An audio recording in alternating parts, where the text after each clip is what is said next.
दीपावली और नया वर्ष ये हमारे प्रधान उत्सवों में से हैं। आज भगवान श्री राम अयोध्या में 14 वर्ष के वनवास के बाद वापस आए थे। रावण का विध्वंस करके वापस अयोध्या में आए थे, तो उसी हर्षोल्लास में अयोध्यावासियों ने दीप प्रगटाकर दीपोत्सव मनाया था। तभी से लेकर हम दिवाली मनाते आए हुए हैं। भगवान श्री राम ने रावण को मार दिया। कैसा रावण था? वो तो ब्राह्मण कुल में जन्मा हुआ था, तिलक लगाता था, भगवान शिव का भक्त था, भगवान शिव को प्रसन्न कर लिया था, ऐसा रावण था। वैसे किंग की तरह, राज्य की तरह देखो तो वो बहुत वेल इकोनॉमिक डेवलप्ड कंट्री उसने बनाया था। वेरी माइटी पावरफुल किंग था। उसके साथ सभी टेक्नोलॉजिकल एडवांसमेंट भी थे। ऐसा ऐसा विकास करने वाला राजा, इसको भी मार दिया। क्यों मारा? प्राथमिक रूप से मुख्यत्वे वो वेद का विरोधी था, इसीलिए उसको उसके सहायकों के साथ उसका विध्वंस कर दिया।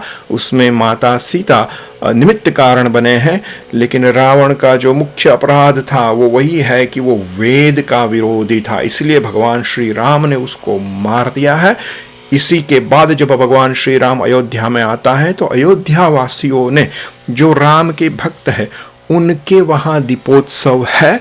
ऐसे लोगों के लिए शुभ दीपावली है। लेकिन जो लंका वाले हैं, वहां से राम आए हैं, वहां चिताएं जल रही है, उनके लिए यह बहुत अशुभ है। जो वेद विरोधी है उनके लिए यह शुभ है। हमारे लिए, जो हम राम के भक्त हैं, हमें राम को जानने वाले हैं, हमारे लिए ये शुभ है। आज दिवाली है, हमें अगली दिवाली तक मुझे जीना है। मुझे क्यों जीना है? क्योंकि मुझे भगवान राम को जानना है, इसीलिए हमारी ये दिवाली शुभ है, वरना वो अशुभ है। इसलिए हम जब किसी को शुभेच्छाएं भेजते हैं, ऐसे ही लगा देते, आपकी दीपावली शुभ हो, आपके वहाँ लक्ष्मी का वास हो, आपकी हेल्थ अच्छी रहे। ये सबके लिए नहीं है।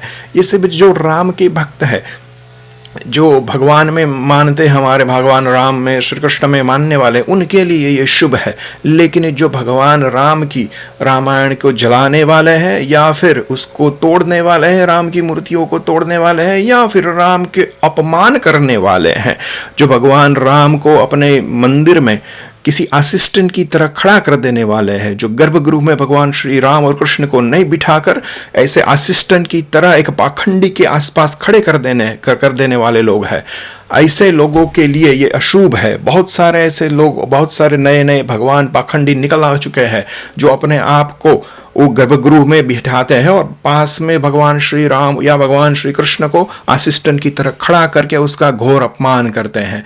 ऐसे लोग सब रावण वाले हैं।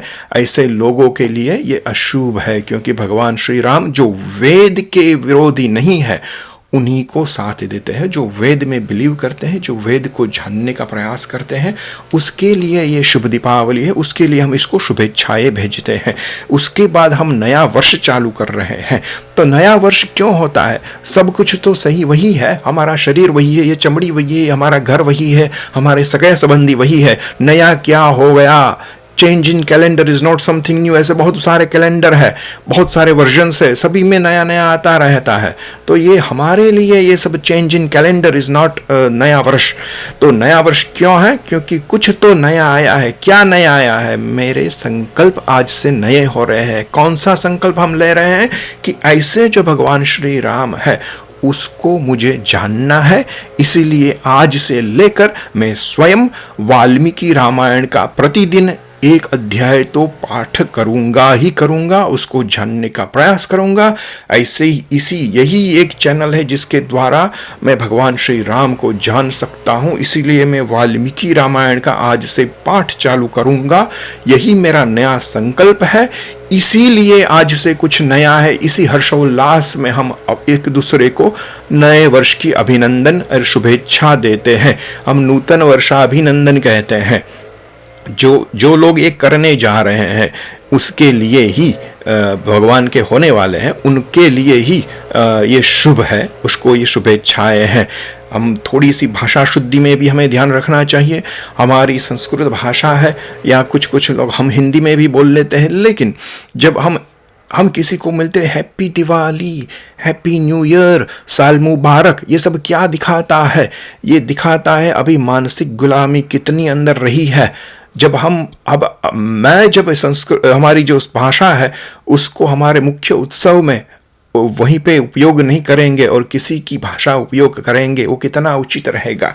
इस दिन शुभ दीपावली जैसे शब्द है, नया वर्ष के अभिनंदन है, नूतन वर्षाभिनंदन है, कुछ ना आए तो इतना ही बोल दिए कि नए वर्ष के राम राम, उसमें भी बहुत हो गया। लेकिन जो नए हैप्पी न्यू ईयर, साल मुबारक ऐसा कहकर ये मानसिक गुलामी को प्रदर्शित करने का कोई अर्थ नहीं है। हमारे गले पे अभी कोई तलवार लेकर नहीं बैठा है कि चल हमारी भाषा ही बोल तुम्हारे उत्सव में, ऐसा अभी कोई करने वाला नहीं है, फिर भी हम उसकी भाषा बोलने लगते हैं। तो ये क्या दिखाता है? ये दिखाता है मानसिक गुलामी कितनी है। कोई अगर हमें भेजता है हैप्पी न्यू ईयर तो हम सामने लिखा हाँ happy new year to you as well. ऐसा क्यों लिखते हैं? सीधे गुजराती में लिखो, हिंदी में लिखो, संस्कृत में लिखो, जो भी अपनी भाषा है उसमें लिखो कि आपको भी नए वर्ष की शुभकामनाएं। ऐसा इतना सुनने के बाद भी अगर नेचुरली निकल जाता है साल मुबारक, हैप्पी न्यू ईयर, तो अपने वंश के डीएनए चेक करवाना हितावह होगा कि जान लीजिए कि हम किसके वंशज हैं। इसके साथ जो श्री राम को पढ़ना चाहते, राम को जानना चाहते हैं, राम के प्रति अगर प्रेम है तो राम को जानना ही पड़ेगा। वो कैसे थे, क्या करते थे, कैसे कार्य किए हैं, कैसी कैसी परिस्थितियों में से पसार हुए, वो सिर्फ वाल्मीकि रामायण में से ही मिलेगा। तो ऐसे जो राम के पास जाने वाले लोग हैं, ऐसा संकल्प लेकर बैठे हैं और नया संकल्प ले रहे हैं आज से, उनको शुभ दीपावली और उन लोगों को नए वर्ष की शुभकामनाएं। जय श्री राम।